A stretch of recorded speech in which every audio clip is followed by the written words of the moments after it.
Bonjour et bienvenue sur Hello French Podcast. Je m'appelle Marc. Et moi c'est Lucie. Et aujourd'hui on va parler d'un sujet qui concerne absolument tout le monde qui apprend le français.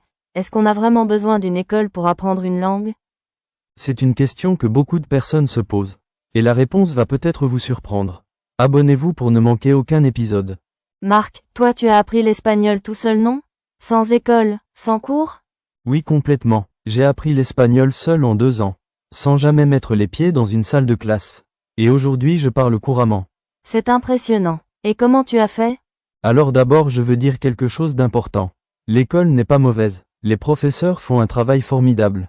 Mais le problème c'est le système. À l'école on apprend la grammaire, les règles, les conjugaisons. On mémorise des listes de vocabulaire. On passe des examens, mais on ne parle jamais vraiment avec de vraies personnes dans de vraies situations. C'est tellement vrai. Moi j'ai fait 6 ans d'anglais à l'école. 6 ans. Et quand je suis arrivée à Londres pour la première fois, je ne comprenais presque rien de ce que les gens disaient. Exactement. Et ce n'est pas ta faute. Apprendre une langue, c'est acquérir une habitude. C'est entraîner son cerveau à penser différemment. Et pour ça, il n'y a pas besoin d'une école. Il y a besoin de temps, de régularité, et des bonnes méthodes. Alors quelles sont ces méthodes selon toi? La première méthode, et c'est la plus puissante de toutes, c'est l'immersion quotidienne. L'immersion, ça veut dire entourer sa vie de la langue qu'on apprend.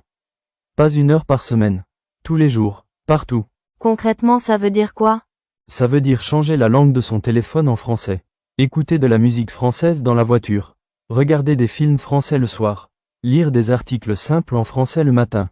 Comme écouter Hello French Podcast par exemple. Exactement. En ce moment vous êtes en train d'appliquer cette méthode. Votre cerveau entend du français naturel. Il s'habitue au son, au rythme, à la mélodie de la langue. Et ça c'est extrêmement puissant. Et les enfants apprennent exactement comme ça, non? Par immersion totale. Tout à fait. Les enfants sont immergés dans leur langue maternelle depuis leur naissance. Ils entendent des milliers de mots avant de prononcer leurs premiers mots. C'est pour ça qu'ils apprennent si vite et si naturellement. Pas parce qu'ils sont plus intelligents que nous, mais parce qu'ils sont complètement immergés. C'est une belle façon de voir les choses. Et la deuxième méthode? La deuxième méthode c'est d'apprendre avec du contenu qu'on aime vraiment. Et c'est quelque chose que l'école ne fait jamais. À l'école tout le monde apprend le même contenu. Le même manuel, les mêmes textes, les mêmes exercices. Peu importe si vous aimez le football ou la cuisine, la musique ou la technologie. Alors que quand on apprend seul on a une liberté totale. Exactement. Vous aimez la cuisine? Regardez des vidéos de cuisine en français.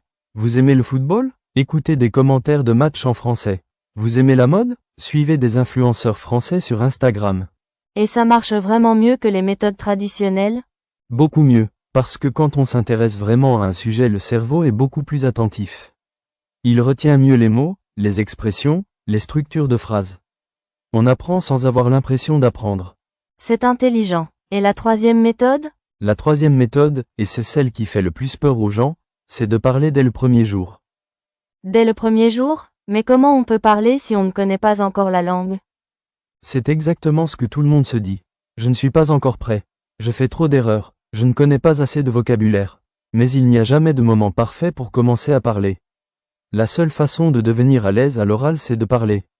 Encore et encore. Même avec des erreurs? Surtout avec des erreurs. Les erreurs ce n'est pas un problème.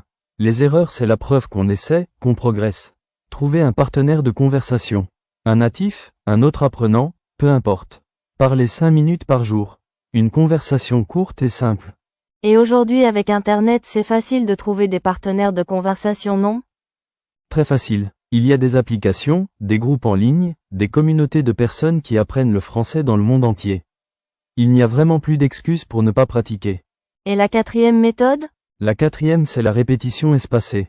C'est une technique scientifique pour mémoriser le vocabulaire de façon durable. Le principe est simple. Quand tu apprends un nouveau mot tu le révises le lendemain. Puis 3 jours après, puis 1 semaine après, puis 1 mois après. Et à chaque fois qu'on révise le mot il s'ancre plus profondément dans la mémoire. Exactement, c'est l'opposé de ce qu'on fait à l'école. Mémoriser 50 mots la veille d'un examen et tout oublier 2 jours après. Il existe des applications qui font ça automatiquement. Anki est la plus connue. C'est gratuit et 20 minutes par jour suffisent. Et la cinquième méthode? La cinquième, la plus importante de toutes, c'est d'accepter le temps. Apprendre une langue ça prend du temps. Pas des semaines, des mois, des années, et c'est normal, c'est comme ça pour tout le monde.